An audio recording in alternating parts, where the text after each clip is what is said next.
السلام عليكم ورحمة الله تعالى وبركاته. يوتيوب كداونا سان سعد سربيا ومسكينكي. welcome back to another video. عاو حربا إنا فلوق إدي دوبو هبينا فلوق إدي دوبو يا سأجدين بوا هبين ما فهمت هبين كله قروح بدن واي عاو وحكي لو مصبحين وحربا إنا إدي دوبو فلوق رأدو معن مجال مركا إدلايا وكهلا وحكمت مساجد كويال فيردي إلى هذه كل دارشة مساجد كثيرة ماشوا يجروا مساجد كثيرة قرية يجنا واكس قرية يجنا واكس هالكاس واي waxaa dabaqaas deganahay ma fahamtay gurigeyga iyo masaajidka waxa isku jirnaa 200 oo mitir wallahi 200 oo mitir ma dhamo magaalada dhan waa wada masaajidka dhinacan kale ku yaala vlog ma diminayo waa ida tusay masaajidka kaleeto su'aal yarna ida ku tuura wadankan ka waran populationkiisa waxa waa 500 oo qof leewa wadanka dhan Montenegro dhan lagu sheegay populationkeeda waa 500 oo qof bis ah ku nool ka waran adi waxaa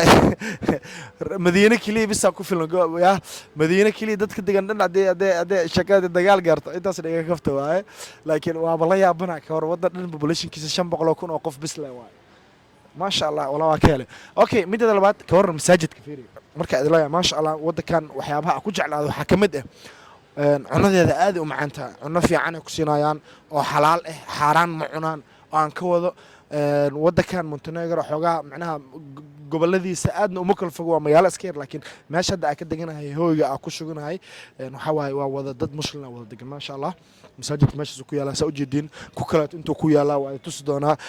cunadeedana aad u fiican tahay cunadeeda waxa ka wada markay adala way fiican tahay wax walba xalaal waaye chicken hadaa rabtid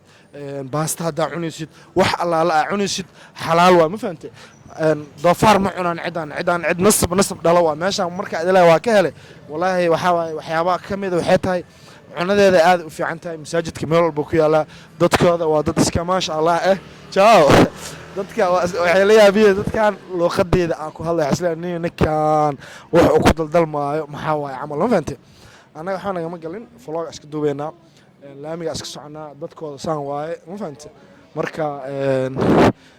ishay xarwa in ay tuso maqaayadaha hadis u yaalaan maqaayadaha noocooda saas u wada yaalaan oo u jeedin waa wada xalaal ya cunada ay gadayaan wada xalaal waa hadda fiir marka adilay xalaal waxa kamid ah maqaayada sad fiir maxaa ku qoran xalaal oo u jeedin Soomaano wax walba xalaal waa xaraan dhan ma cunaan dadkaan ma fahant waa dad ma sha Allah tukanayo garka ku yaalo oday had fiir garkiisa day ilaahay ku dhaashaday naagooda wada xijaabiin ma sha Allah u jeedina umalena waxa waaye dad muslim ah degan meeshan marka waxa isku day camera ina idin sii jeediyo aad tuso dad badan oo jeeda oo wada xijaaban soo camera idin jeedina okay camera idin jeediyo waa kuwaas dadkooda ma sha Allah saan wada xijaabin assalaamu calaykum ما شاء الله gabadhaas muslim waaye sidoo kale naagtan waa taas ay xijaaban tahay kale waa kuwaasa ya ma sha Allah kaala iska arag waay ma fahanta xabad qaabana ku jirto ilaahay kuwana soo hanuuniyo laakiin ma sha Allah ayaga dhan waxa waaye waxay u badan yihiin boqolkiiba 99 meesha hadda aad deganahay waa wada muslim ma sha Allah ya dadkooda waa wada dad hadana aniga wallahi bil islaamnimadu way macaanta marka la leeyahay islaamnimadu way macaanta waxa kamid ah dadka wadankan marka qiimeeyay waxa anaga Serbia dadkeena wada nervous laakiin dadkan aad ay kaam u yihiin waa dad waxa waay ma sha Allah ayaga dhanbo ya kaaliska arag ee macnaha waxa keenay waxay tahay diinta islaamka wax ka macaan ma ma sha Allah marka saas la aadkeed ay u wadihiin muslim had dukaanka fiir dhar xijaabana lagu gadaa qamaar wax walba yaa u jidin ma fahantay marka waxa isku dayanaa in aan dad istaajiyo aan su'aalo weydiiyo laakiin inta aan su'aalaha weydiinin vloggeena noo soconayo ma fahantay dadka dhan waxa waaye joodigan iskaga jiraan saana u taala meesha ya war meeshaan hal imaado dadka Yurub iyo Mareykan iyo meelahaas joogo oo cararayo Turki iyo meelaha dheer aadayaan war meeshaan imaadaniyo meeshaan maciishadana qaali ma ahan aad u jaban tahay oo qaali ma ahan waa imaan kartaan lacag badan ma idinkaga baxayso ya joogeedana aad u macaan badan yahay ma fahantay masaajidka la raadinaada meeshaan ku yaalo aawan insha Allah arkay masaajidkaani xataa masaajidka dama ii gooy masana u maleeyo ma bogoon karaba wala arkaa masaajidka maqaayad hadda waa kuwaasa maqaayad muslim waaye what's up how are you kakus dobro English where are you from I'm from Kosovo. You're from Kosovo? Yeah. Oh, nice. I'm from Somalia. Nice to meet you. Nice to meet you too. عندنا اسم عبيهين. Okay, thanks my brother. مساعدك الواكنا. ما دي كرا سيربيا كي ما هذا أصلا عبنا قصة في سيربيا أصلا عبين ناقوا وكواسة ما شاء الله والحجابين مساجد كلا دي شيء جاي واكنا يا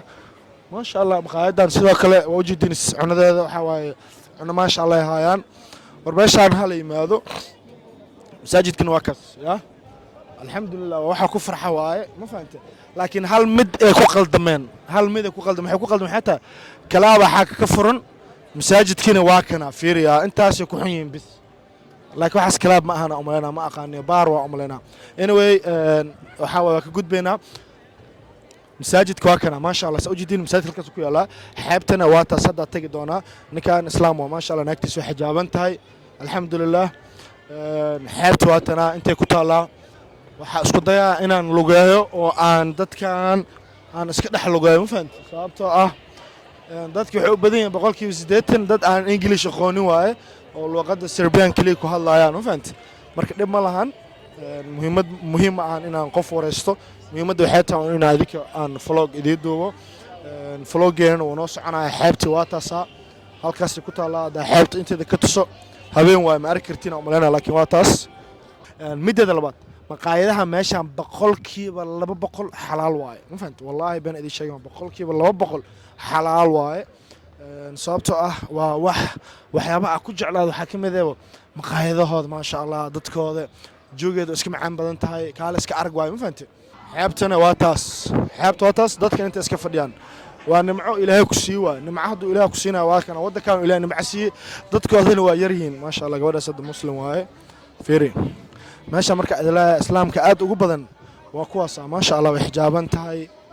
والله واكهله والله مشان إنا أسوق جرودنا وبدن تهاو سببته ماشي أدقينا ومال كافرين تدقين بس